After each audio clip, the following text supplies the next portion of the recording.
On God, और बाकी तो ये हैं ही जो सब करते हैं। ओम साई राम।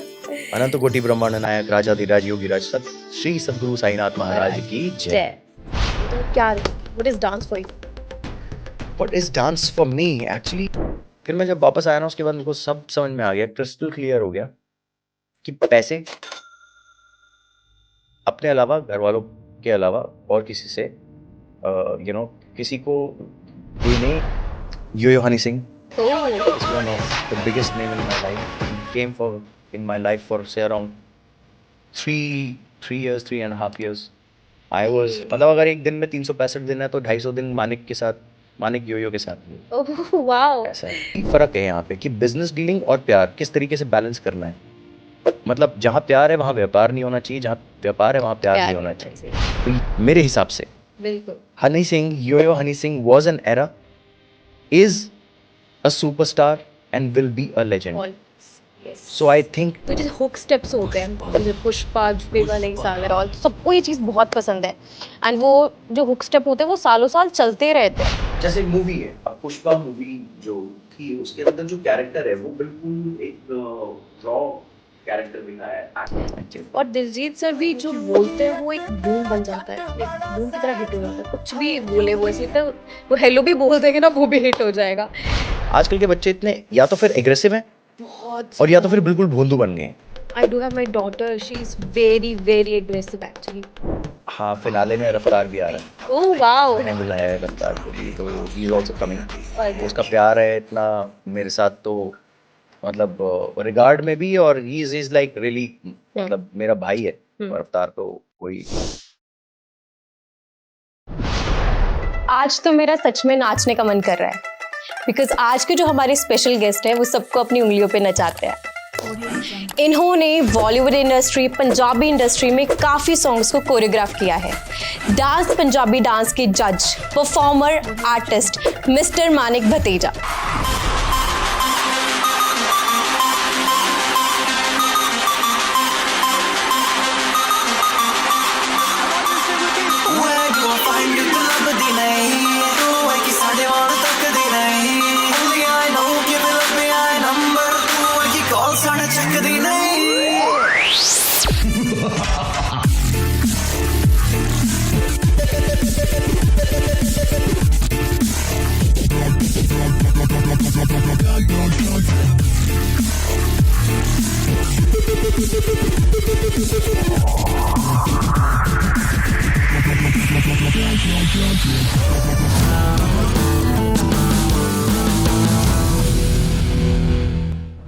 हेलो सर, कैसे हैं आप? कैसा लग रहा है आपको यहाँ पे आके?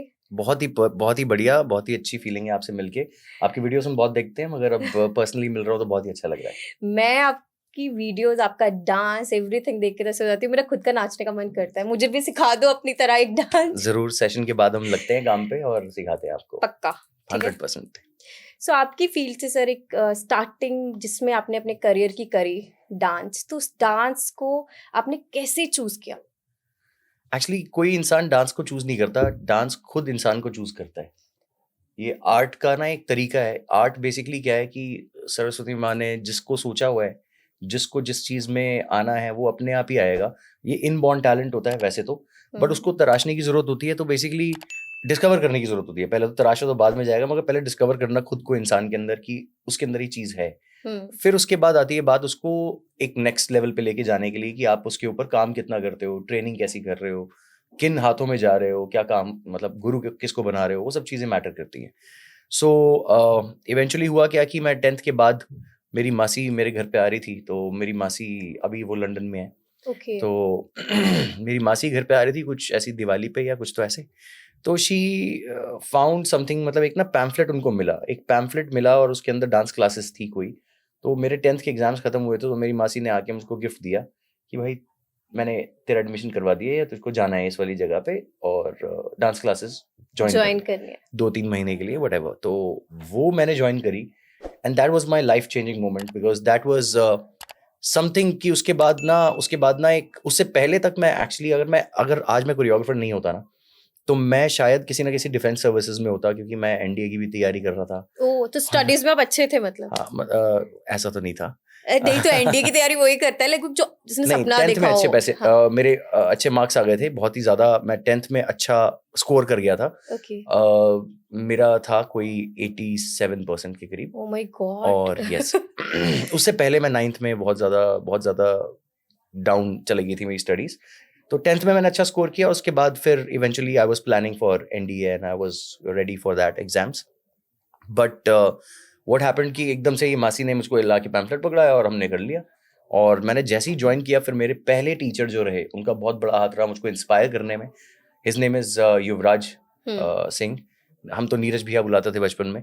तो नीरज भैया के साथ मेरा ऐसा रहा कि उन्होंने he was the right hand of Ashley Lobo, who's a very renowned choreographer in Bollywood। धूम वगैरह Yes. उन्होंने मूवी में किया हाँ। हुआ है। उनकी पहली मूवी थी उस टाइम पे। अभय देओल की भी पहली मूवी थी, सोचा ना था। ओके। उस मूवी के वो कोरियोग्राफर थे। और हम्म। जो मेरे टीचर रहे युवराज भैया, वो उस मूवी के अंदर एज एन असिस्टेंट कोरियोग्राफर भी थे और रोल भी प्ले किया उन्होंने उस मूवी में। वो देख के मैं बहुत इंस्पायर्ड हो गया। और फिर वो माहौल जो था ना, फर्स्ट टाइम मैं डांस क्लास में गया किसी, एंड देन मेरे दाएं में शक्ति मोहन, मुक्ति मोहन उन्हीं क्लासेस में चल रही है।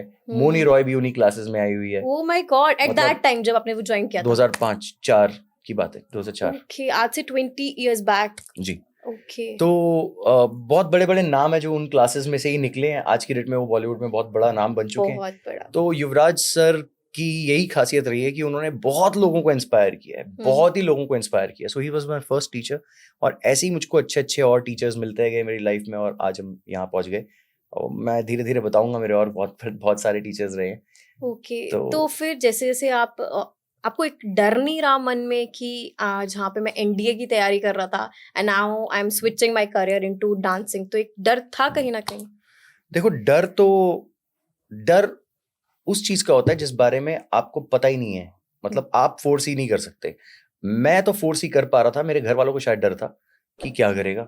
और मगर मैं फोर्स ही कर पा रहा था कि मुझे तो ये पसंद आ गया और मैं तो ये करता हूँ, और मुझको पता है कि इसका फ्यूचर क्या है और मैं यही करना चाहता हूँ।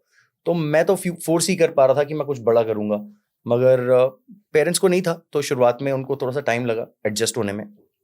दे वर वेरी मच कन्विंस्ड जब मैंने शोकेसेस किए लोकल लेवल पे, जो कमानी ऑडिटोरियम और शाह ऑडिटोरियम, दिल्ली में ऑडिटोरियम्स हैं कुछ, उनके अंदर जो हमारे जो स्टूडियो या जो भी अकेडमी थी, उनके शोकेसेस होते थे, उनके अंदर आते थे पेरेंट्स। वो देख के, फिर कोरियोग्राफी का काम देख के कि मैंने बहुत सारे पीसेस तैयार किए हैं कोरियोग्राफी देखते देखते, तो वो चीज़ें होने लग गई। और उसके बाद मेरे जो सेकंड टीचर थे, उनकी एंट्री होती है मेरी लाइफ में, जिनका नाम है केटी नामग्याल। Okay. वो बेसिकली डैनी डिजुब्बा, जो पुरानी मूवीज में विलन आते थे, Yes, डैनी साहब, yes, वो उनके भतीजे हैं।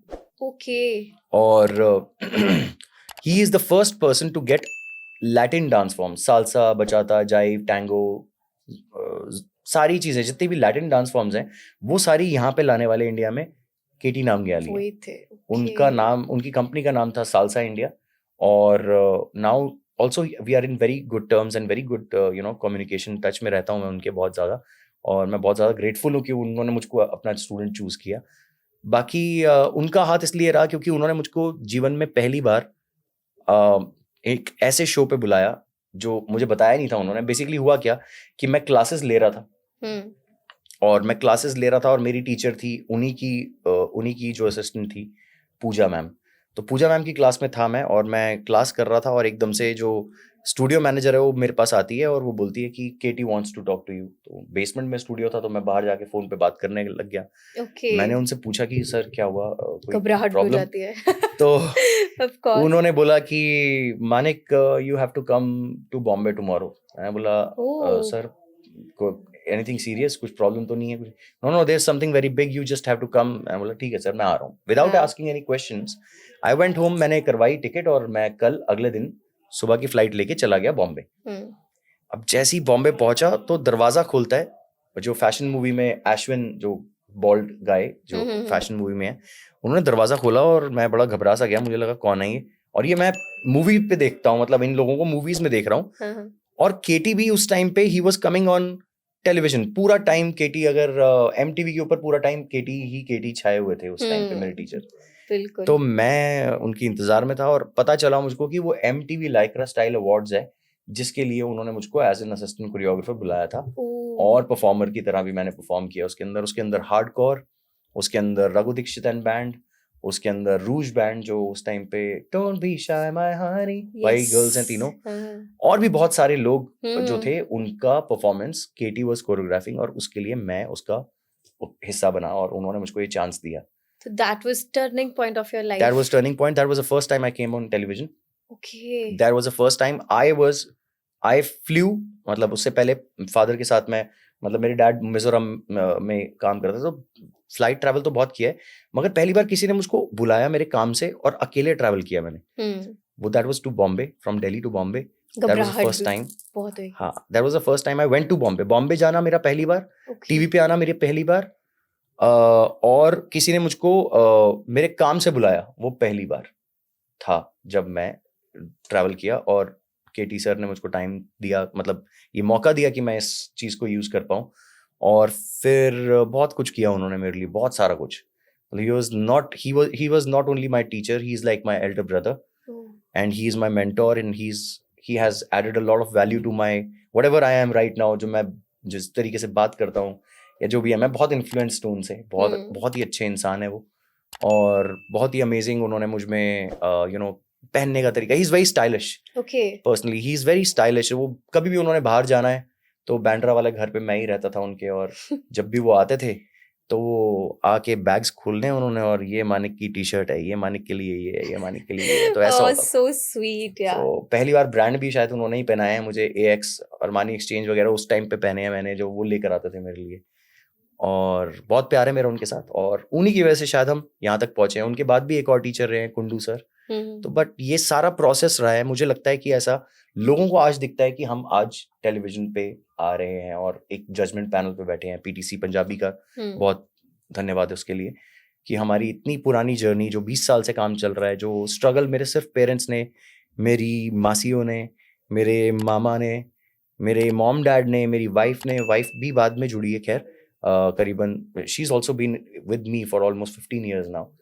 Like we were in a relationship पहले, बहुत पहले से ही है, मगर 8-1 साल तो हो ही गए. Love marriage. Yes. Oh, it's so sweet. And it's been a very amazing journey. और ये जर्नी मैंने जितनी आज आके जब मैं इस जर्नी को बाहर से देखता हूँ ना, तो ये जर्नी थी, इस जर्नी को बाहर के पर्सपेक्टिव से अगर मैं देखता हूँ ना, तो मुझे बड़ा मजा आता है. मुझे लगता है मैंने I have paid for what I am right now. मैंने I have paid for my success, everything. बिल्कुल. सो ये जो सब कुछ आपने इतना सीखा है, समझा है, जी. तो ऑफ कोर्स डांस ही आपके लिए सब कुछ है. जी. सो एक लाइन पे या एक पैराग्राफ में आपको डांस की डेफिनेशन देनी होगी, तो वो क्या रहेगी? What is dance for you?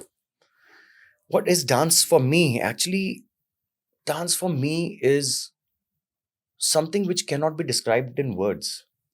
It is a feeling. It is, for me, like मेरी कंपनी का नाम है डांस एरा.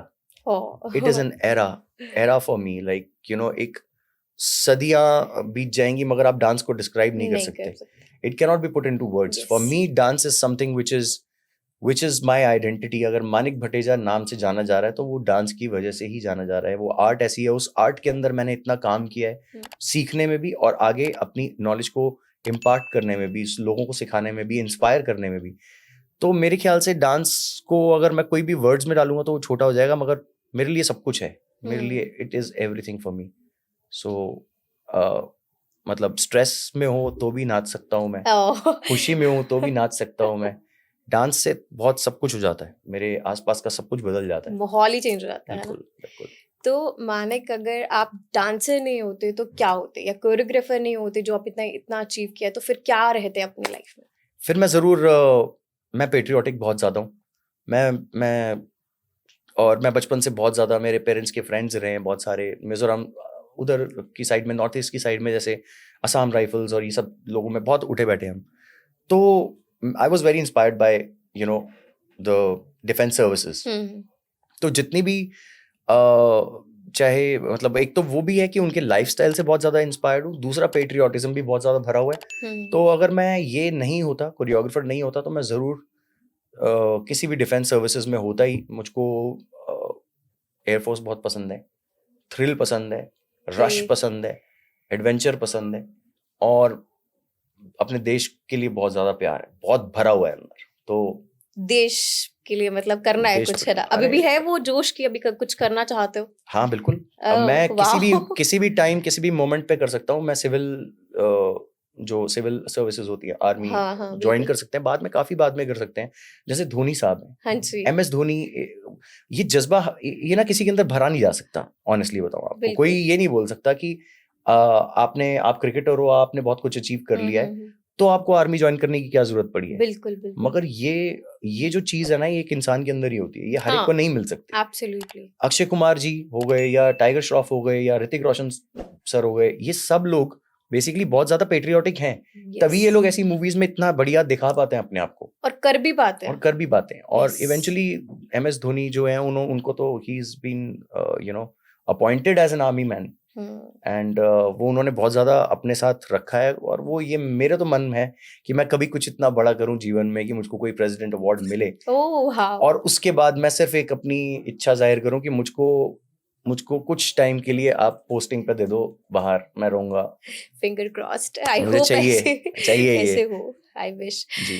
तो फिर जैसे अभी डांसिंग एंड ऑल, या आपके पेरेंट्स को भी पता था कि आपने डांसिंग में जाने वाले हो, but they force you to not go in this and just go whatever we want accordingly to choose your career? नहीं, ऐसा नहीं है। मैं भी बहुत ज्यादा रिजल्ट ड्रिवन हूँ, और वैसे ही मेरे पेरेंट्स भी बहुत ज्यादा रिजल्ट ड्रिवन है। तो हमें रिजल्ट से मतलब है, कर क्या रहे हो ठीक है, कोई बात नहीं, समझ में नहीं आ रहा, मगर वेट करेंगे, पेशेंटली देखेंगे। टाइम देना जरूरी है हर एक इंसान को। और जब मैं ग्रो हो रहा था, जब मैं बच्चे से टीनेज में आया, और जब मेरे पेरेंट्स ने ये एक्सेप्ट नहीं किया कि भाई मैं डांसिंग करूंगा, और उनको लग रहा था कि मैं NDA में जा रहा हूँ और डिफेंस सर्विसेज के लिए ऑप्ट करूंगा, तो मतलब थोड़ा सा डाइजेस्ट नहीं होता हर एक को नॉर्मली। तो उन्होंने बोला कि कोई बात नहीं, ठीक है, कर लो जितना करना है अभी तो। मगर मैंने रिजल्ट दिए, तो रिजल्ट से फिर मैं आगे बढ़ा ना। मैंने रिजल्ट नहीं दिए होते उस टाइम पे, और उस टाइम पे मैं दिखाता कि मतलब मेरी चीजें, जैसे मैं अपने शोज पे बुलाता था मॉम डैड को दिखाने के लिए, उन्हें भी प्राउड फीलिंग आती थी, उनको प्राउड फीलिंग आती थी। लोग बड़े बड़े मुझको बुला रहे हैं। जब KT सर ने मुझको बुलाया Bombay, that was one proud feeling for them. First time coming on television was a proud feeling for them. तो बहुत सारी ऐसी चीजें होती हैं जिससे आप रिजल्ट दिखा सकते हो अपने पेरेंट्स को, और मनाना तो मान तो जाएंगी उनको। तो उनको क्या चाहिए, उनको ये चाहिए कि बच्चा सक्सेसफुल हो। उनको मैटर नहीं करता कि वो क्या कर रहा है क्या नहीं कर रहा। और आज के पेरेंट्स जो है ना, आजकल के पेरेंट्स हैं ही ऐसे जिनको मैटर नहीं करता कि क्या हो। वो चाहते हैं कि बच्चा सक्सेसफुल हो और अपने आप अपनी living plus at the same time smart. इस वर्ल्ड के अंदर, स्मार्ट मूविंग वर्ल्ड के अंदर आपको स्मार्ट होना जरूरी है, बहुत ज्यादा। तो वही उन्होंने देखा कि ठीक है, ये लड़का तो शाना है, कर लेगा कुछ ना कुछ ये कर लेगा, करके दिखा दिया, और क्या चाहिए, है ना? तो उनको लगा, उनका ट्रस्ट था, तो मैं करता रहा। फिर धीरे धीरे करके मैंने बहुत सारे एक्सपीरियंसेस लिए। फिर मैं पहले घर पे सब चीजें डिस्कस नहीं करता था, then I shifted to Bombay. फिर बॉम्बे में और बहुत सारे बवाल हुए मेरे साथ, कि मतलब मैंने बहुत सारे एक्सपीरियंसेस ले लिए बहुत जल्दी।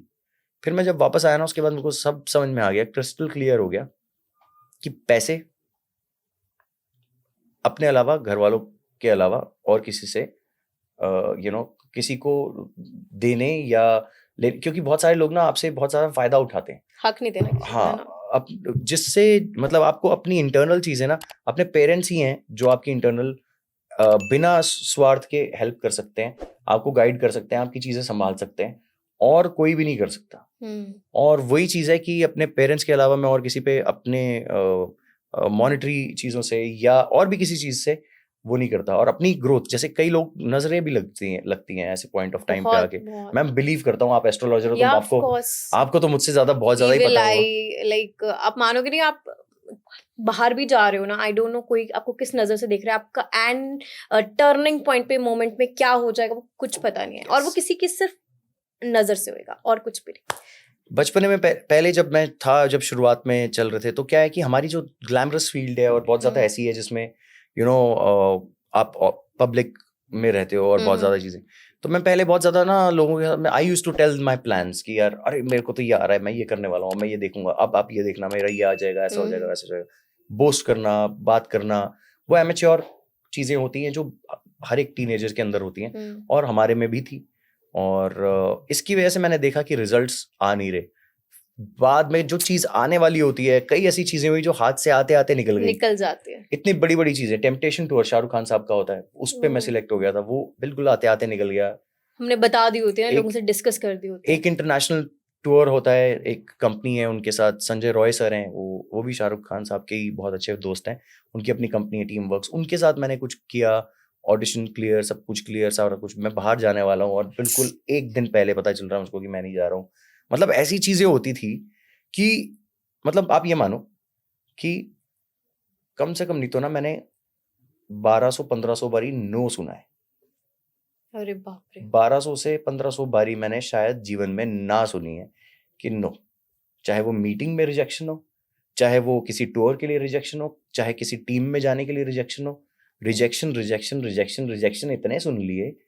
और फिर मुझको समझ में आया कोई चीज बात करने की जरूरत ही नहीं है जब तक हो ना जाए। दूसरी बात, और अपने पेरेंट्स के साथ कुछ छुपाने की जरूरत ही नहीं है, चाहे अच्छा हो चाहे बुरा हो, सब बता दो और बस शांत रहो। और क्योंकि बताना, एक इंसान के अंदर इतना ज्यादा समंदर चल रहा हो और वो किसी से बताए ना, तो ये बड़ा मुश्किल है। डिप्रेशन, स्ट्रेस सबसे ज्यादा तब हो जाता है अगर वो इंसान निकाल नहीं पा रहा है हाँ। इंटरनली कोई चीजें। Now I have 3 people to talk to, my wife, my parents. उनको बताने से ना मेरा बिल्कुल अंदर का वो हो जाता है, शांत हो जाता है, और उसके बाद मुझको लगता है बस, उसके बाद तो जो होगा वो सबको ही पता है, तो फिर मेरा अंदर का तो शांत हो गया ना। So rest everything is on God, और बाकी तो ये है ही जो सब करते हैं। ओम साई राम। अनंत कोटि ब्रह्मांड नायक राजाधिराज योगीराज श्री सदगुरु साईनाथ महाराज की जय। I also believe in so क्या much in Shri Ram ji and Sai Baba ji. मैं जाती रहती हूँ शिरडी, आज से 10 साल पहले भी गई थी, अभी आगे भी प्लान्स बनेंगे तो ऑफ कोर्स जाएंगे। आप गए हो शिरडी कभी? मैं कई बारी गया हूँ और अंत तक जाता ही रहूंगा। So sweet. सो देखो, अभी तो हमने आपके करियर की ग्रोथ की बात कर ली, पर रिग्रेट्स रहे हैं प्रोफेशनली कभी आपको इस चीज में प्रोफेशनली? क्या होता है कि रिग्रेट्स भी हैं, कई सारे ऐसे लोग हैं जो मुझको लगता है कि मेरी लाइफ में बहुत बड़े बड़े लोग आए थे, और वो बड़े बड़े लोग शायद थोड़े टाइम, मतलब काफी टाइम मैंने उनके साथ स्पेंड किया। उनमें कई बड़े नाम हैं। यो Honey Singh is one of the biggest name in my life. He came in my life for say around 3 years, 3.5 years. I was, मतलब अगर एक दिन में 365 दिन है तो 250 दिन मानिक योयो के साथ ही है। ओह वाओ, ऐसा है। All right. सो हनी पाजी has inspired me a lot. बहुत ज्यादा इंस्पिरेशन मिली है मुझको उनसे। मेरे साथ नेहा बहुत टाइम रही है, नेहा कक्कड़ बहुत टाइम रही है, वो she is like my sister. और बहुत सारे ऐसे लोग, सॉन्ग भी आया था, सॉन्ग भी है। Yes, I listen that song, it was too good. तो बेसिकली मतलब ये बहुत सारे लोग रहे मेरी लाइफ में। अब होता क्या है कि जब आप ऐसे लोगों के बीच में उठते बैठते हो और आप उस टाइम पे मतलब एमेच्योर हो, और मतलब मैंने आज तक कभी किसी से कोई फायदा या कुछ भी लेने की कभी नहीं सोची। हमेशा I have been very giving in terms of nature. My nature is like that कि मैं पाजी के लिए है तो कुछ भी करूंगा, ऐसा वाला सीन था मेरा। मगर ये होता है कि ना कभी कुछ गलत चीजें हो जाती हैं, डिसीजंस हो जाते हैं गलत चीजों के, कि जिससे ना आप दूर हो जाते हो उनसे। और रिग्रेट्स यही हैं कि अगर आज वो इतने सक्सेसफुल हैं तो, मगर आज भी बहुत प्यार करते हैं, जब भी मुझको मिलते हैं बहुत अच्छे से मिलते हैं। नेहा भी हमेशा बहुत रिगार्ड और बहुत ज़्यादा प्यार करती है। बट प्रोफेशनली ना चीज़ें होनी ऐसी चाहिए कि आप ग्रो करते हो इंसान की तरह। आप आज मैं जो प्रोफेशनली डिसीजन मेकिंग कर सकता हूँ कि अगर आप मुझसे बात कर रहे हो तो आप मेरे से कोई डील करना चाहते हो, और आप मुझसे अभी मिले हो तो मैं आपसे बिजनेस के तरीके से डील करूंगा। अगर आप मेरे बचपन के फ्रेंड हो तो मैं आपसे बिजनेस जिस तरीके से डील करूंगा उसका तरीका डिफरेंट होना अलग चाहिए। होगा। तो वही फर्क है यहाँ पे कि बिजनेस डीलिंग और प्यार किस तरीके से बैलेंस करना है। मतलब जहां प्यार है वहां व्यापार नहीं होना चाहिए, जहां व्यापार है वहां प्यार नहीं होना चाहिए। तो ये हनी पाजी से ही सीखा है। हनी पाजी अपने आप में ही बहुत एक सब्जेक्ट है। हनी पाजी was an era, मेरे हिसाब से। बिल्कुल। हनी सिंह, यो Honey Singh was an era, is a superstar and will be a legend. Always, yes. So I think this can describe what I feel for him. और वो एक ऐसे इंसान है जिनसे मैंने मतलब म्यूजिक तो देख देख के बहुत ही सीखा है, और उनकी मेरी वाइब बहुत मैच करती है म्यूजिक को लेके। बट जो उनसे मैंने और सीखा है वो ये सीखा है कि अपनी आर्ट को बिजनेस कैसे बनाया जाए। क्योंकि बहुत सारे आपने टैलेंटेड लोग देखे होंगे, और भी बहुत सारे आए, बहुत सारे इंटरनेशनल म्यूजिक प्रोड्यूसर्स, बहुत सारे बड़े बड़े नाम आए, मगर वो आज तक हनी सिंह नहीं बन पाए, ना बन पाएंगे। बिल्कुल। आज की डेट में दिलजीत पाजी is one of the biggest, but Honey पाजी जा नहीं सकते, वो लोगों के जहन के अंदर से नहीं निकाल सकते। अब वो एक एरा है, वो एक और है उनका नशा है, पता है आज अलग चीज है, वो इंसान ही अलग है। यस, बहुत अलग है, बहुत ज्यादा। सो जैसे आप कोरियोग्राफ करते हो, सॉन्ग्स करते हो, डिफरेंट मैरिज है जहाँ पे भी आप कोरियोग्राफ करते हो, तो कई लोग जो आपने इम्प्लीमेंट करवाना हो कि वो कैचअप नहीं कर पाते, रीटेक पे रीटेक समझाना पड़ता है, तो वो फ्रस्ट्रेशन में भर जाती है। कैसे लोगों के साथ डील करते हो, मैनेज करते हो, समझाते हो उनको? फिर देखो सब चीज़ें अलग अलग हैं। सो बेसिकली जब हम वेडिंग्स के लिए काम करते हैं तो पता है कि वो वेडिंग्स का जो बेसिकली उसका उद्देश्य क्या है, कि लोगों के घर में firstly Dancera is involve into all the luxurious weddings, the biggest of the biggest weddings in the country. जो भी बड़े से बड़ी वेडिंग्स होती हैं उनके अंदर हम काम करते हैं और उनकी फैमिली को कोरियोग्राफीज और वो सब चीज़ें करवाते हैं और ग्रैंड एंट्रीज और वो सब चीज़ें करते हैं। तो पहली तो उद्देश्य जानना ज़रूरी है कि क्या है। सो उनका उद्देश्य ये होता है, उनका जो पीछे का थॉट होता है कि हमारी वेडिंग है घर की, तो हमको स्टार बनना है। हाँ, और दूसरा हमको सेलिब्रेट करना है, और Yes. हमें खुशी जाहिर करनी है अपनी। तो वो खुशी निकालने के लिए हम खुशी वाली चीजें ही दिखाते हैं उनको। उसके अंदर सैड सॉन्ग्स तो हो नहीं सकते, अच्छे सॉन्ग्स ही होते हैं। बिल्कुल। और जो उनके नेचुरल बॉडी टाइप है या जो उनका असली अपने आप में स्टाइल है, उसी को निखार के हम एक अच्छी चीज क्रिएट करते हैं उनके लिए। और बच्चों में आजकल जैसे ट्रेंडिंग सॉन्ग्स हैं या उनको कुछ नई चीजें करनी होती हैं, वो भी करते हैं। So sorry, no issue.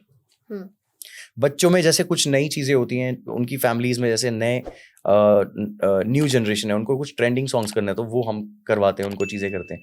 तो basically we try to make them happy, that is the main point. When it comes to corporate shows और समथिंग व्हिच इज जैसे किसी प्रोडक्ट का या गाड़ी का लॉन्च कर रहे हैं हम, तो उस कंपनी का विजन क्या है। मान लीजिए कि मारुति की कोई कार हो रही है या एमजी की कोई कार लॉन्च हो रही है, अब उसके पीछे उसका थॉट प्रोसेस क्या है, उनकी टैगलाइंस क्या है, वो एक इकोनॉमी कार है या वो एक लग्जरी कार है, वो एक स्पोर्ट्स कार है या वो एक एसयूवी कार है, उस कार के बारे में जानना और उस कार से रिलेटेड डांस फॉर्म्स क्रिएट करना। फॉर एग्जाम्पल, अगर एक ऑफ रोडिंग कार है, मान लीजिए कि एक ऑफ रोडिंग कार है जो कि बिल्कुल जिसकी पावर ऐसी है कि वो कहीं पे भी चढ़ सकती है, कुछ भी कर सकती है, वैसा ही डांस फॉर्म बहुत सारे होते हैं। हिप हॉप में बहुत एग्रेसिव डांस फॉर्म्स हैं, क्रम्पिंग है या बहुत सारी ऐसी चीजें हैं जिससे हम वो चीज को डिपिक्ट कर सकते हैं।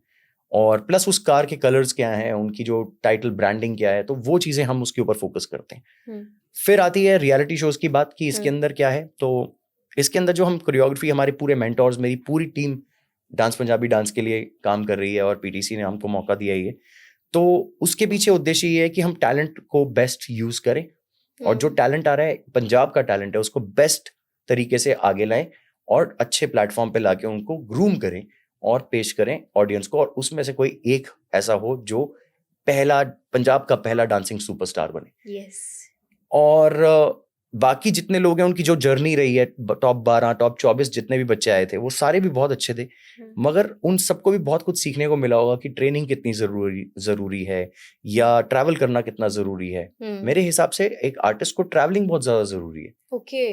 अगर ट्रैवलिंग का मतलब ये नहीं कि आपने मतलब थोड़े से पैसे कमाए और रात को कसौल चले गए, सुबह वापस आ गए, ये वाली ट्रैवलिंग नहीं। Professionally travelling, plus at the same time आपको अगर बैकपैक करके आप किसी भी कंट्री में जाना चाहते हो, सस्ती से सस्ती कंट्री हो सकती है वो, इंडोनेशिया, बाली, बांग्लादेश, कोई भी नियर बाय, वहां पे जाके वहां के लोकल लोगों के साथ उनके डांस फॉर्म्स क्या होते हैं, उनका म्यूजिक क्या होता है, उनके इंस्ट्रूमेंट क्या होते हैं, तो वो उससे आपको बहुत इवॉल्व हो पाओगे आप। तो वो सब चीजें, मुझे ऐसा लगता है कि मैं हर चीज ना एक रीजन के लिए करता हूँ। तो जो आपका क्वेश्चन था कि हम किसी को कैसे सिखा सकते हैं, तो सिखाने की जरूरत नहीं है, सब सीखे हुए आते हैं। उनको बस उस चीज को राइट वोकैबुलरी में डालना, उसको एक फनल बना के उसको एक इकट्ठा करना आपकी नॉलेज को, और उस इंसान के ऊपर इम्प्लीमेंट करना, और वो अच्छा पेश कर देगा वो चीज को।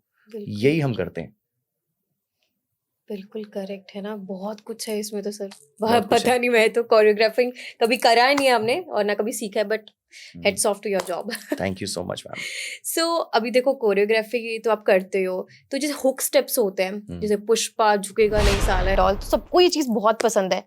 एंड वो जो हुक स्टेप होते हैं वो सालों साल चलते रहते हैं। जी। तो लाइक उनको बनाने के लिए एज पर योर ओपिनियन कितना टाइम लग जाता है? फ्रैक्शन ऑफ सेकेंड से बन जाते हैं या बहुत टाइम लगता है इस चीज के लिए? ये ना एक्चुअली क्या होता है कि ज़ोन में ही जाना पड़ता है। जैसे मैंने आपको बताया कि जैसे मूवी है, अब पुष्पा मूवी जो थी उसके अंदर जो कैरेक्टर है वो बिल्कुल एक रॉ कैरेक्टर दिखाया है, एक्शन हीरो है जो रॉ है, बिल्कुल जंगलों वाला वैसा वाला वाइब है उसकी।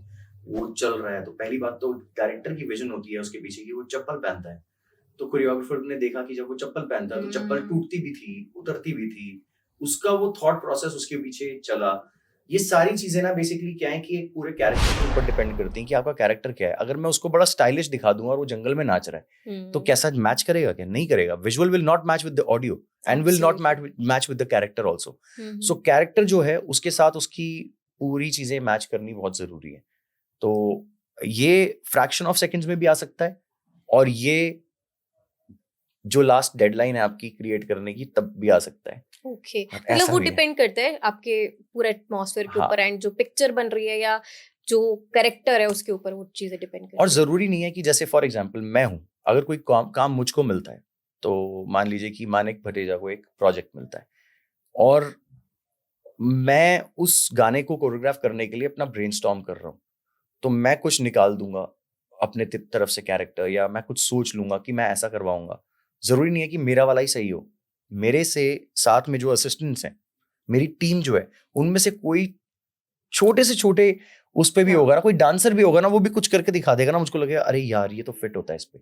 पर तो वो कैच करना भी कैच बहुत, करना विजन हाँ, पता होनी चाहिए तो बस। वो आपके अंदर क्रिएटिविटी है ना, वो तो आप हाँ, वो इतने क्रिएटिव तभी आप कैच कर जाते हो, नहीं तो कोई भी नाचता रहे किसी को क्या पता चल रहा हाँ, वही है कि वो ये विद टाइम आता है। है। ये यस। ये एक्सपीरियंस है। ये जो 1500 बार ना सुनिए ये उसका नतीजा है। अरे यार, तो कभी रिग्रेट है उस चीज का 1500 बार ना सुनने नहीं, का? बिल्कुल नहीं। उसे बिल्कुल हिम्मत भी मिली नहीं। है? अरे बिल्कुल भी नहीं। अ, अगर हाँ हो जाता, सब कुछ पहले मिल जाता, तो शायद इतने इतने समझदार होते ही नहीं।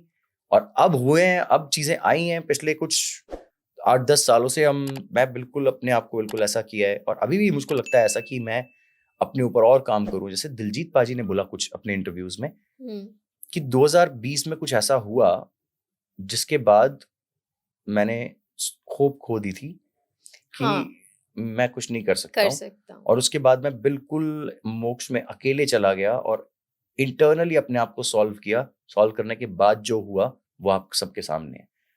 और वो सब कुछ बोलते हैं कि मैं उनके इंटरव्यू सुन रहा हूँ आजकल, बहुत ज़्यादा इंस्पायरिंग है वो, बहुत।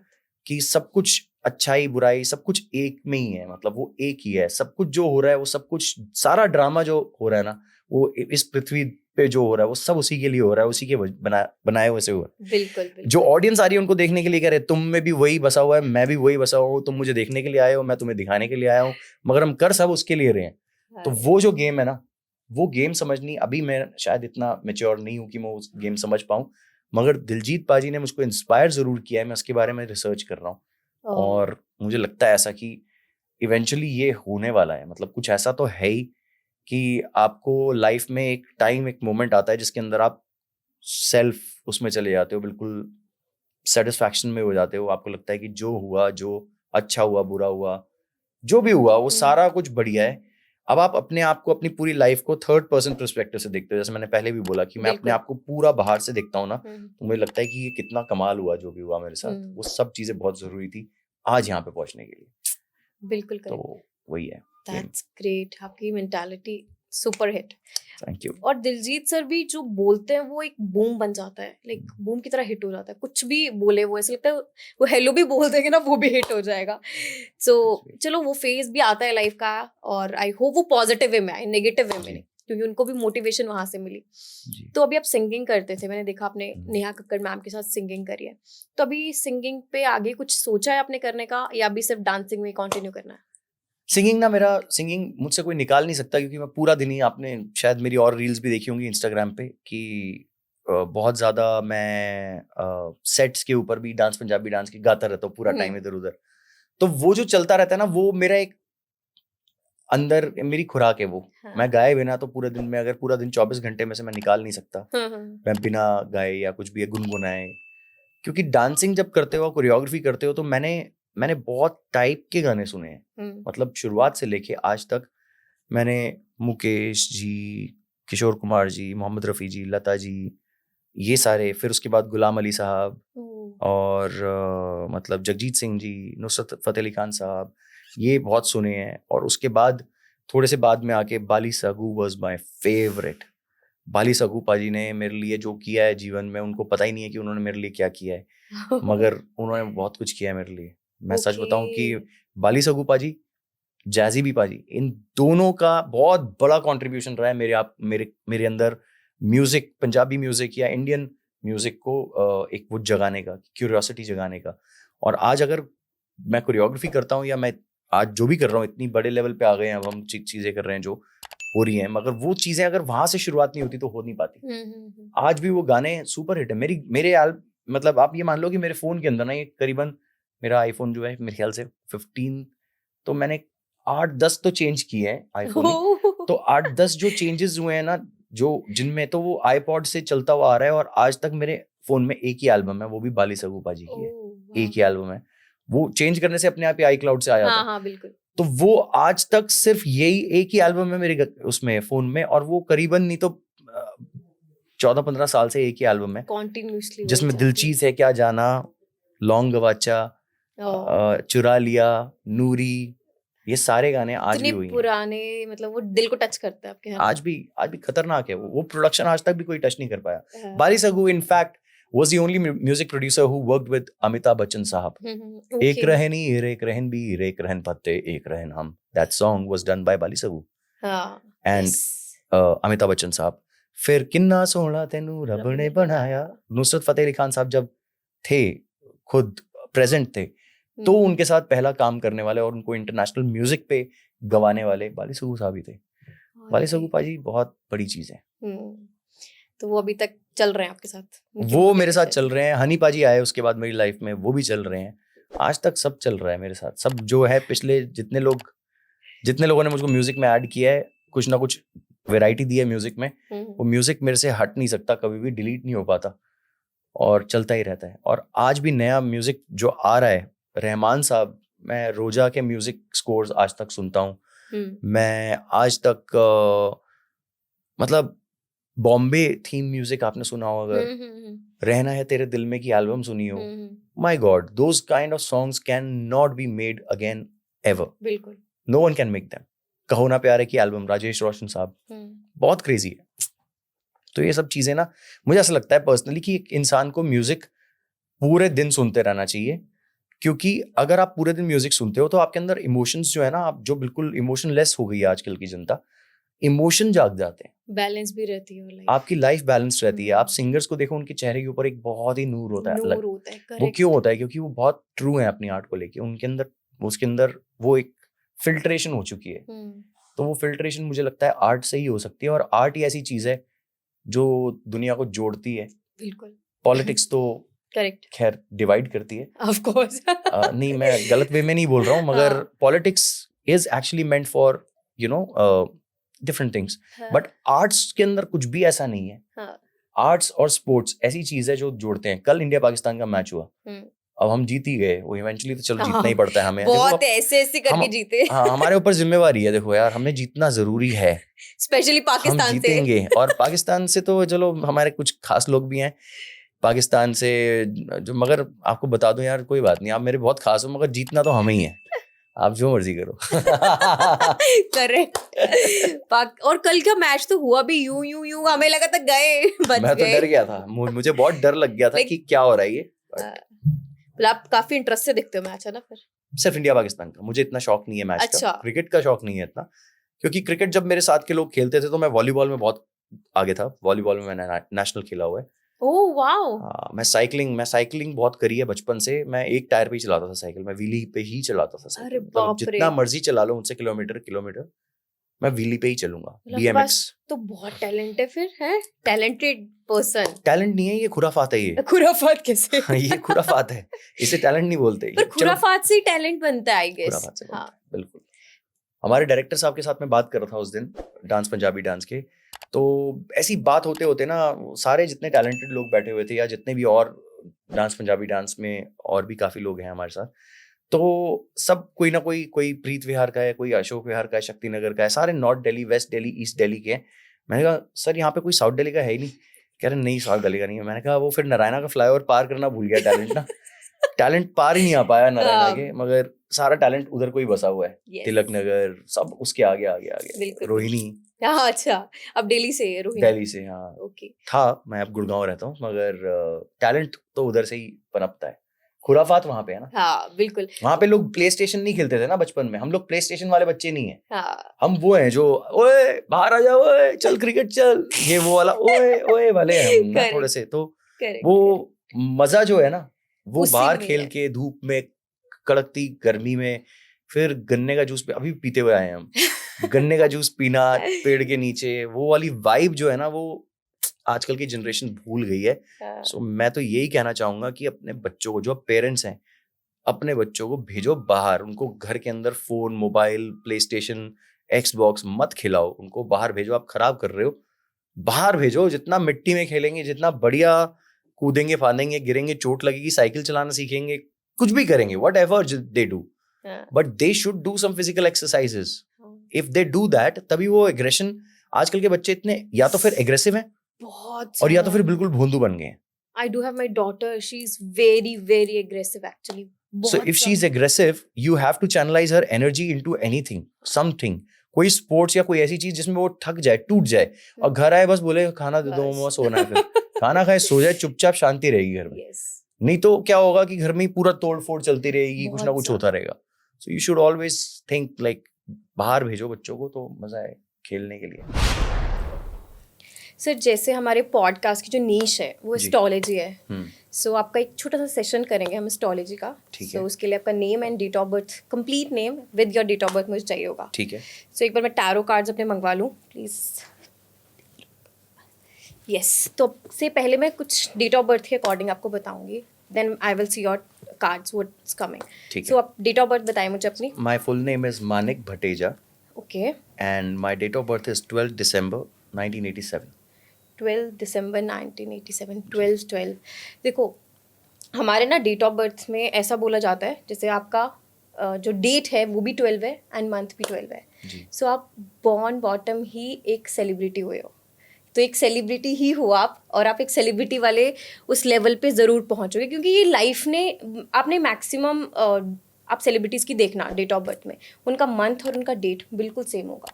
और अभी तो अगर आपका करियर अभी स्टार्ट, आप बोलते हैं जैसे टर्निंग पॉइंट लिया है मेरे करियर ने, अब आप देखना आगे किस तरह आप किस लेवल तक पहुंचेंगे। ठीक है। 3 नंबर आ जाता है, जो आपका 1 और 2 रहता है वो 3 नंबर हम उसको मानते हैं। 3 नंबर होता है हमारा जुपिटर मन की बृहस्पति के लोगों के अंदर इतनी एनर्जेटिक चीज़ होती है ना, लाइक वो अपनी लाइफ में हार्ड वर्क करने से तो पीछे हटते ही नहीं है। डिमोटिवेशन मिलेगी, लॉस होगा, बट वो पीछे नहीं हटने वाले, वो बढ़ते रहेंगे और लाइफ में एक लेवल तक आपने सोचा होगा मुझे जाना है तो वहाँ पे जाना ही है, चाहे कुछ भी हो जाए, तो आप करके छोड़ोगे। ऐसा ही है, कुछ ऐसा ही है। Yes, that is your basic personality. तो अब आप मुझसे कुछ क्वेश्चन पूछो related to your career, personal life, whatever you think is good for you and you want to ask, तो उससे रिलेटेड मैं आपको बताती हूँ। ठीक है, whatever you feel comfortable। क्या ले रीडिंग बताओ। ओके,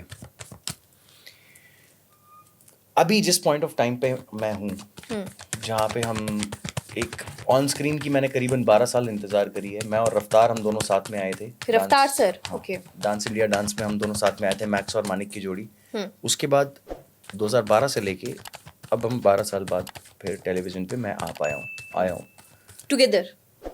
हाँ, फिनाले में रफ्तार भी आ रहा है। ओह वाओ, मैंने बुलाया है रफ्तार को भी, तो ही इज आल्सो कमिंग। उसका प्यार है इतना मेरे साथ, तो मतलब रिगार्ड में भी, और ही इज लाइक रियली, मतलब मेरा भाई है।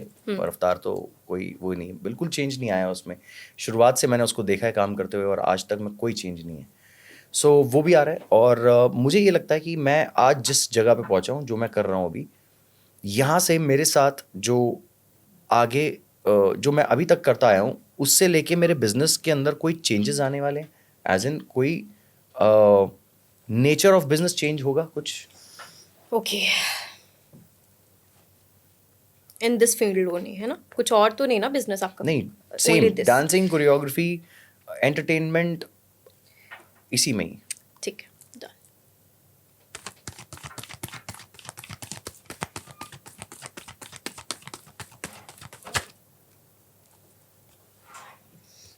बिल्कुल सर, बहुत पॉजिटिव चेंज है। मतलब मुझे ऐसा लग रहा है ये चीज़, ये ना फॉरेन आप सीख सकते हो, इसमें ग्लोब बना है ना। एंड जो ये डंडा होता है ना, लाइक डंडा होता है, इसको हम बोलते हैं ग्रोथ।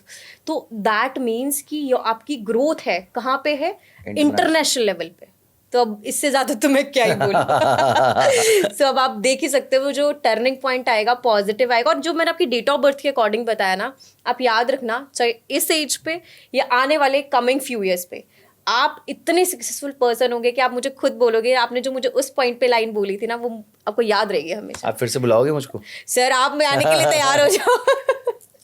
ठीक है, ठीक है। तो all the very best sir. Thank I you so wish much. कि आप बहुत, जितना आप मेरे कार्ड्स बता रहे हो उससे डबल ट्रिपल आप तरक्कियां करें। क्या बात है, राइट क्या बात है। सर, पीटीसी पंजाबी में एज अ जज बनना, ये मौका कैसे मिला आपको? पीटीसी के साथ मेरा रिलेशन तो पहले से ही था, काफ़ी टाइम से हम उनके लिए काम कर रहे थे, चाहे बैक स्टेज का ही काम कर रहा था मैं उनके लिए। उनके रियलिटी शोज़ कह रहा हूँ, जो भी उनके मिस पीटीसी पंजाबी के फिनाले थे या पीटीसी अवार्ड्स थे, वो सब चीज़ों को कोरियोग्राफ करने का काम मैं कर रहा था उनके लिए। 4-5 बारी हम कर चुके हैं उनके लिए वो चीज़। तो उन्हें पोटेंशियल तो दिखाई definitely. At the same time ये एक डांस रियलिटी शो था, तो कोई ऐसा ही जज चाहिए था उनको जो डांस रियलिटी शो में आ चुका हो। ओके। दूसरी चीज़ कि मैं उनसे सबसे पहले एक्चुअली इवेंचुअली मैं आपको वहाँ पे लेके चलता हूँ, जब मैं पहली बार मिला किसी से अच्छा। पीटीसी के।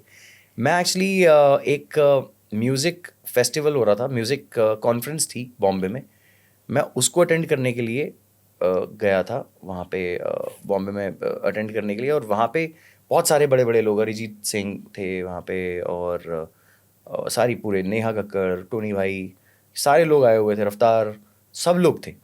और वहाँ पे ना मैं अटेंड कर रहा था वो सेमिनार, और जितने भी, मतलब आप मान लीजिए दिग्गज म्यूज़िक प्रोड्यूसर्स, जितने दिग्गज सिंगर्स हैं वो, और जितने म्यूज़िक लेबल्स हैं वो सारे, भूषण कुमार जी भी आए हुए थे और सोनी के हेड भी आए हुए थे और सब लोग। तो मैं सुन रहा था उनको कि म्यूज़िक को किस तरीके से आगे फ्यूचर क्या है। स्पॉटिफाई उस टाइम पे बहुत बड़ा प्लेटफॉर्म बनने लगा था, ये बात बता रहा हूँ 6 साल पहले की बात है। स्पॉटिफाई बहुत पुराना वो है। हाँ जी, अच्छा, मुझे तो स्पॉटिफाई अभी, चलता तो बहुत पहले से है, मगर अच्छा अभी एड्स वगैरह उनकी अभी शुरू हुई है, हाँ, कुछ टाइम पहले। उस टाइम पे उन्होंने अपना प्लान बताया था, जो आज की डेट में आप देख रहे हो कि म्यूजिक सीन में पलट दिया है। Yes. यूट्यूब पे वीडियोस कम डाल रहे हैं आर्टिस्ट, और स्पॉटिफाई पे वो लोग अपना स्ट्रीम्स गिने जा रहे हैं कि Yes. स्ट्रीम्स कितने हुए स्पॉटिफाई पे। आज की डेट में आर्टिस्ट का ग्राफ देखा जाता है स्पॉटिफाई पे स्ट्रीम्स कितने हैं उससे। ये उस टाइम की बात है, 6 साल होंगे इस बात को भी शायद, कि उन्होंने मुझसे, मतलब मैं जब गया तो स्पॉटिफाई के जो मेन कोई हेड थे, उनका नाम मुझे नहीं पता, उन्होंने पूरा ग्राफ और पूरा वो बताया था, सारी स्टैटिस्टिक्स और सारी पूरी की पूरी स्ट्रैटेजी बताई थी कि स्पॉटिफाई क्या करने वाला है इंडियन म्यूज़िक सिनेमा म्यूज़िक के अंदर, और वैसे नॉन सिनेमा म्यूज़िक के अंदर भी। तो वहाँ पे मैं अटेंड कर रहा था, और साथ में एक टेबल था पीटीसी का, राउंड टेबल, वहाँ पे रविंद्र नारायण सर बैठे हुए थे, और साथ में हरजिंदर पाजी और सारे जितने भी पीटीसी के थोड़े से जो भी लोग हैं जो मैनेज करते हैं सारा कुछ पीटीसी पंजाबी पे, वो लोग बैठे हुए थे, और उनके एमडी भी बैठे हुए थे। तो मैं बैठा हुआ था और ब्रेक हुई, तो मैं काफ़ी टाइम से उधर ही था बॉम्बे में, तो कोई पंजाबी बोलने वाला मिलता नहीं है ना आसानी से बॉम्बे में। तो मैं उनसे, पाजी दिखे मुझको, मैंने बात की, मैं बोला सत श्री अकाल पाजी, की चल रहा है ये वो, पीटीसी तो ऐसा करके गल शुरू हुई मेरी। गल शुरू होने तो बाद फिर मतलब फ्रेंडशिप हो गई बहुत सोहनी मेरी उन्होंने नाल। ते हरजिंदर पाजी नाल फिर होया कि रफ्तार आया, तो मैं हरजिंदर पाजी नू मिलवाया, तो रफ्तार तो मेरा भाई है, मतलब मैक्स और मानिक वाला जो सीन था वो। फिर टोनी भाई मिले, फिर वो मिले, तो हरजिंदर पाजी के समहाउ उनको लगा कि यार ये this guy is also an influential person, but he is like friends with me, like वैसा। तो मैं उनके साथ बड़ा अच्छे से बातचीत हुई। फिर उसके बाद कहीं उनका मुझको 1-1.5 साल बाद कॉल आया कि मिस पीटीसी पंजाबी का फिनाले कोरियोग्राफ करना है। फिर उसके बाद से हमारा रिलेशन बनना शुरू हुआ। बट उसके बीच में हमने क्या किया, मेरे कुछ गाने आ रहे थे, गड्डी स्लो एक मेरा गाना सोनी से आया था, उससे पहले मेरा एक गाना पिक इट अप आया था, फिर एक गाना ड्रीम मैंने पीटीसी पंजाबी रिकॉर्ड्स पे ही किया, पीटीसी रिकॉर्ड्स पे, तो उससे भी एक रिलेशन बिल्डअप हो रहा था मेरा। तो इवेंचुअली हुआ क्या कि अब ये डांस रियलिटी शो जब आया तो उसका पूरा फॉर्मेट जब से बनना शुरू हुआ था तब से मेरे से बात चल रही थी। और मैं I was from the very first day involve with them. अरे वाह, मैं पहले दिन से इस चीज़ के अंदर इन्वॉल्व हूँ उनके साथ, और बैक स्टेज पे जितने मेंटोर्स हैं वो भी डांसेरा के ही हैं। ऑलराइट, जी, मेरी पूरी कंपनी काम पे लगी हुई है यहाँ पे, और कॉस्ट्यूम्स जितने आप कंटेस्टेंट्स को देख रहे हो वो भी हमने ही सोर्स करवाए हुए हैं। आपके, ऑलराइट। और जितना म्यूज़िक आप सुन रहे हो, जितने कंटेस्टेंट्स का भी म्यूज़िक रीमिक्सेस क्रिएट हो रहे हैं, एडिटिंग्स हो रही हैं, वो भी डांसेरा की ही है। वाओ। तो यहाँ पे सिर्फ मैं एज अ जज नहीं बैठा हुआ हूँ, बट मेरे को इन्होंने इतना मतलब इतना समझा है, मेरी आर्ट को इतनी कदर करी है कि मुझे शुरुआत से लेके अभी तक सारा कुछ में इन्वॉल्व रखा हुआ है। हाँ। और मैं कर पा रहा हूँ ये सारा कुछ, मैं उनको हेल्प कर पा रहा हूँ और मैं खुद की भी हेल्प कर पा रहा हूँ कि हम इस शो को इतना बड़ा बनाएं। हाँ। तो ये कलेक्टिव विजन है, ये ऐसा नहीं है कि मैं एक सिंपल एक जजिंग के लिए बुलाया हुआ है, but it is like my own show. It is like मेरा Yes. इतनी इन्वॉल्वमेंट है कि मुझको लगता है कि ये मेरी ही चीज़ है और मुझे बिल्कुल। इसको बेस्ट करना है, बड़े से बड़ा करना है। आप बैकबोन हो इस शो की यार। जी, Of course, बिल्कुल ये चल रहा है ऐसे ही। बिल्कुल ऐसे ही लग सब हैं, मतलब मानसी जी का अपना एक ऑरा है, एक अपनी एक वो है। गगन भाई बहुत बढ़िया कर रहे हैं, ही is also from dance sports का कुछ एक वो है, तो उसको उन्होंने काफ़ी प्रमोट किया हुआ है। और बी बॉय को काफ़ी ज़्यादा he is the technical head of this dance sports federation of India, तो वो उसको प्रमोट करने के लिए यहाँ पे बैठे हैं। हर एक ने अपनी जीवन में कुछ ना कुछ बड़ा किया है तभी वो यहाँ पे बैठा है। तो Mansi ji of course is an actress and she has also बहुत बड़ी स्ट्रगल रही है उनकी भी। डेली सोप्स की है उन्होंने, बहुत बालाजी के Yes. बॉम्बे में 15 साल रहना, काम करना, और उसके बाद then getting married in a very reputed family like Hansraj Sahab ji, बिल्कुल, की फैमिली में युवराज भाई हैं, उनकी वाइफ हैं। तो बहुत ही बढ़िया, मतलब बहुत ही अच्छा काम कर रही है हर एक एंड बंदा। बेबीज को संभालना, बहुत करियर ज़्यादा। देखना, वो बहुत बड़ी बात रहती है एक्चुअली। वो तो मैं पहले भी बोल चुका हूँ कि लेडीज, औरतें जो बनाई है ना इंसान ने, वो बहुत मल्टीटास्किंग बनाई है। वो घर का बाहर का सब कुछ मैनेज कर सकती हैं, और विद पीस, विद पेशेंस। इंसान मतलब हम तो इतना पेशेंस नहीं रख सकते, मगर औरतों में बहुत पेशेंस होती है, बहुत ज़्यादा।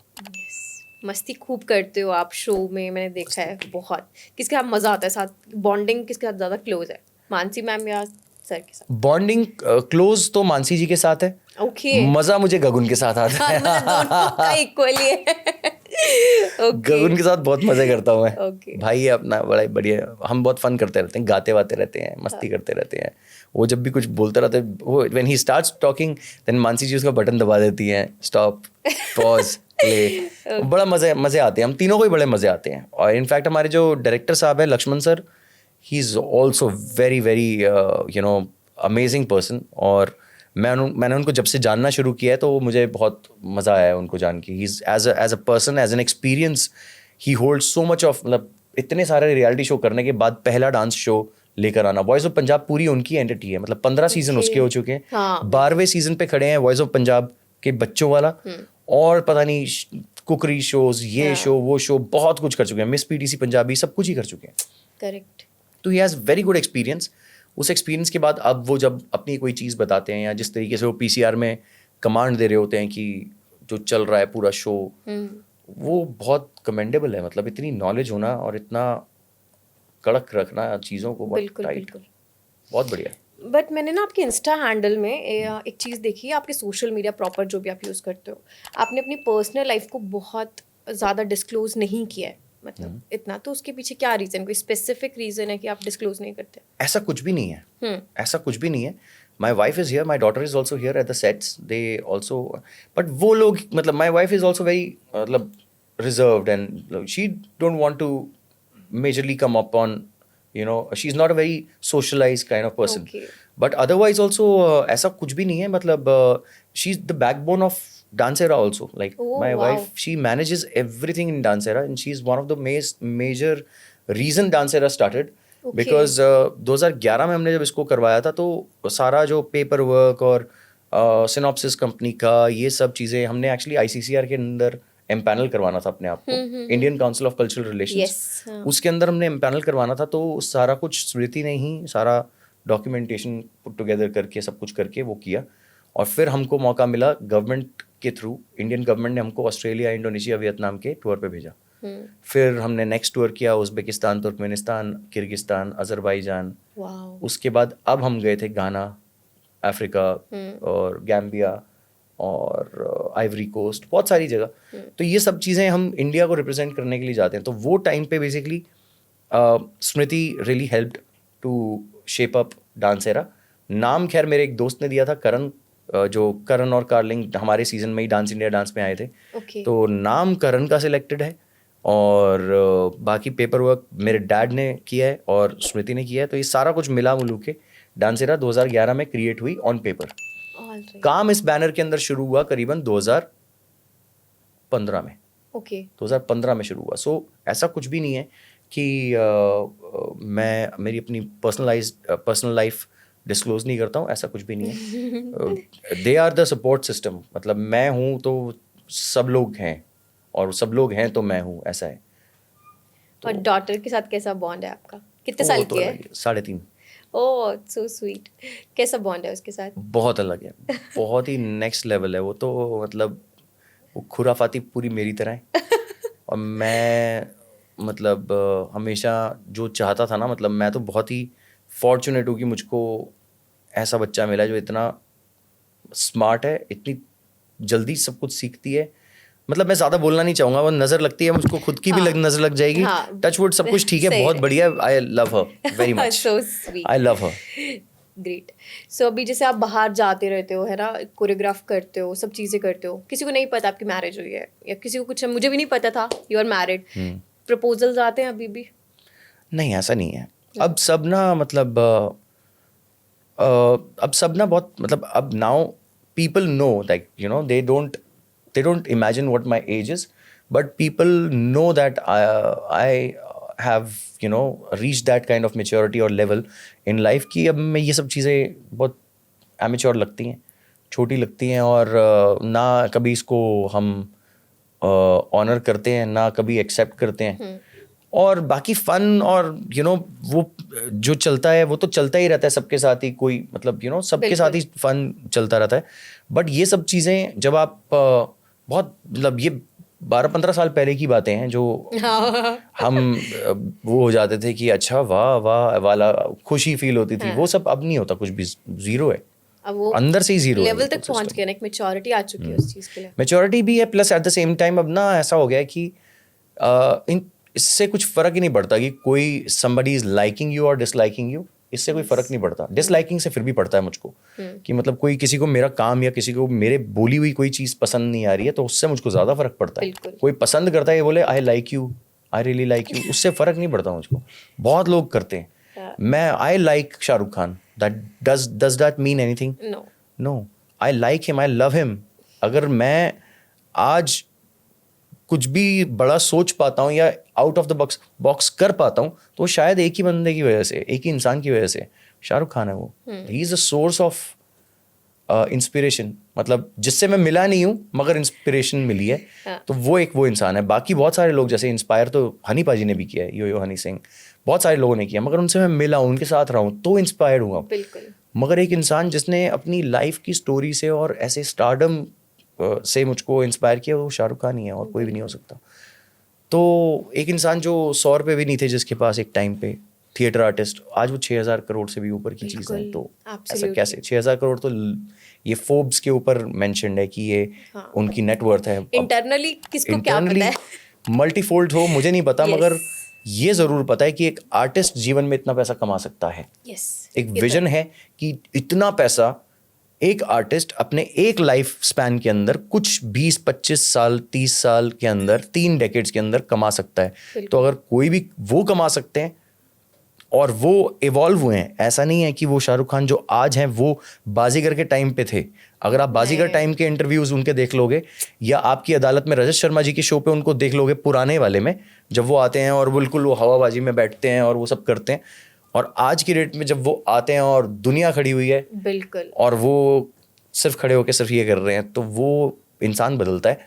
विद टाइम, और वो इंसान बहुत इवॉल्व हुआ है, बदला है, बड़ा हुआ है।